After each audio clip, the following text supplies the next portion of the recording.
What is up, everyone? Seth here with Only Kinda Everything for an update, and I won't call it a super recent thing that's happened in the gaming industry, but we're going to talk about the Unity charge fee that's going around. Somehow you've been living under a rock and haven't heard. Effectively, the game engine Unity came out, their CEO, and goes, hey, with every single install of a game that has our Unity engine, the developer is going to be charged. Obviously, as you would expect from the developer side, that has created a huge backlash. Jeff Keighley of the Game Awards has even come out and been like, that's stupid.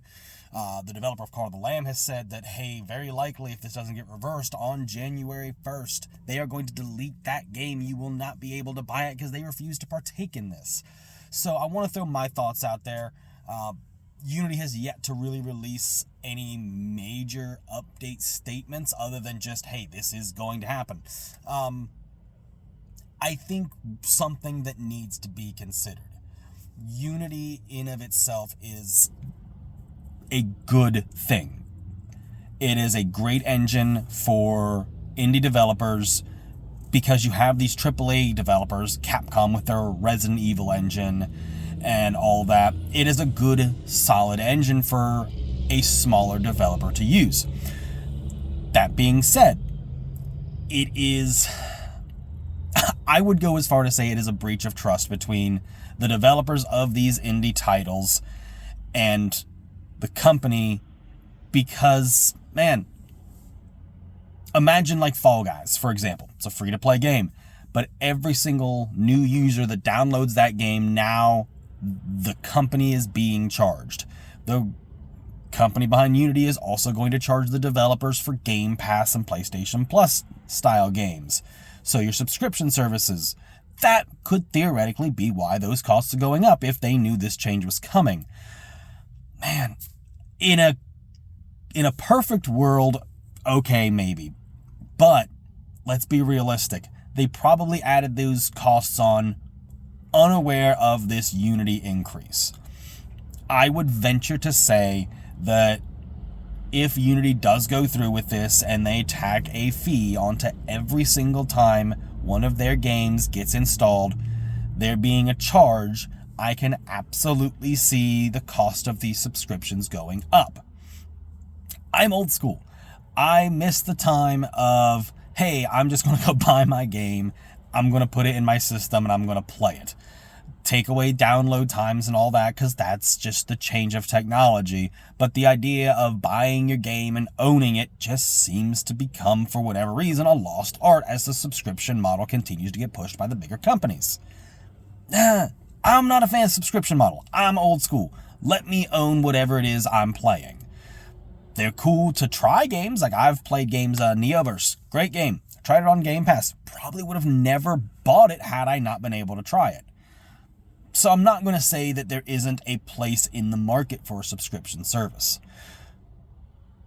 But if this Unity price raise is going to cause an effect that these subscription services continue to rise in price, at what point as a consumer do we say, hey, this is enough is enough?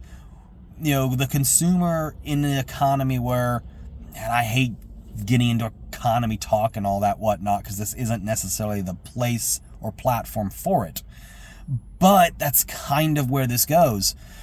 Man, this economy isn't built right now for people to just throw more money at their hobbies.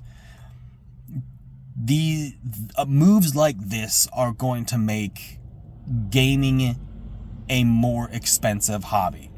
They're going to make it harder for people to be able to play games. It might make an indie game more attractive from a AAA game more attractive from a subscription-based service, and maybe even to a player base.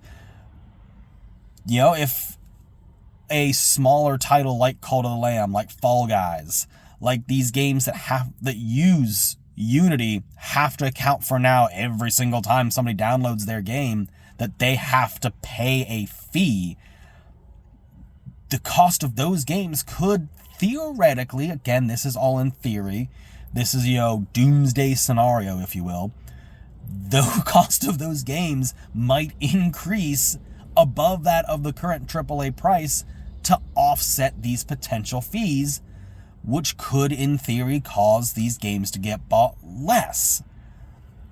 Again, that's a doomsday scenario that I'm talking about here, but it's a scenario that has to be considered. We're in this area where, for whatever reason, these CEOs in the gaming industry are determined to take something that isn't necessarily broken and break it.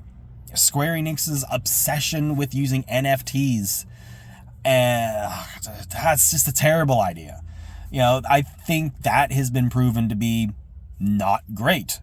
I would say that these live subscription games, similar to Marvel's Avengers, is probably one of the biggest ones that have just gone by the wayside. But let's look at Anthem. The same concept. Destiny holds well for a while, but then starts to fall flat. These games are good to an extent. Like, I'm not saying Destiny is bad. I'm not saying that Marvel's Avengers is bad. It's a solid game. Here comes the flame on that one.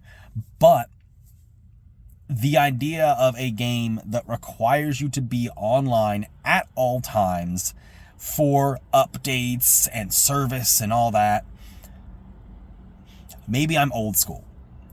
That defeats the purpose of the game. I come from that time where you bought the game and that's just what you got. And if you got a broken game, it sucks to suck. Man, I was a big fan of Guilty Gear growing up, and Guilty Gear series released a bunch of games back in the 90s, 2000s, because they just keep releasing characters. New game for every new character. Became an expensive hobby to play Guilty Gear, but I digress. That was their answer because DLC just wasn't a thing yet. And for better or worse, that model has gone away. I think we are currently in a time where the people making these decisions for the gaming industry, this Unity thing, the whole, again, we're going to just touch with the Square Enix issues. EA's inability to make a new inspired game. Madden has really never been great in several years. It's a title that you can just skip as you will. Buy the game and then skip 2 or 3 years because not enough changes to warrant another game. I would say the same goes for a lot of the 2K games.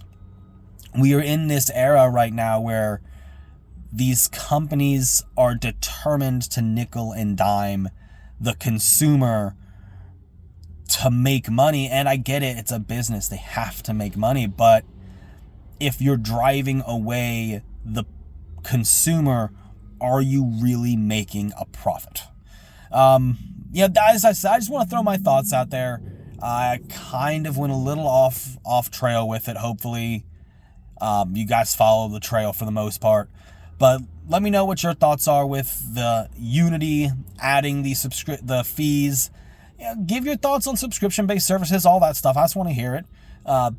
Throw it in the comments. Don't forget to like, share, subscribe, and I will see you guys in the next video. Bye!